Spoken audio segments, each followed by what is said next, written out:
Mga kwento ni Pilyo Tabatito, Episode 3. Ang kwento ni Anton. Never outshine your master. Si Anton ay isang masipag at matalino na empleyado sa isang malaking kumpanya.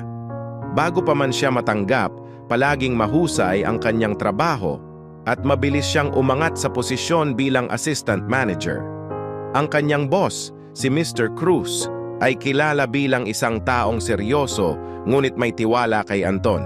Ngunit dahil sa likas na galing ni Anton, madalas niyang nadadaig ang kanyang boss sa mga presentasyon, mga ideya at sa mga desisyon ng kumpanya.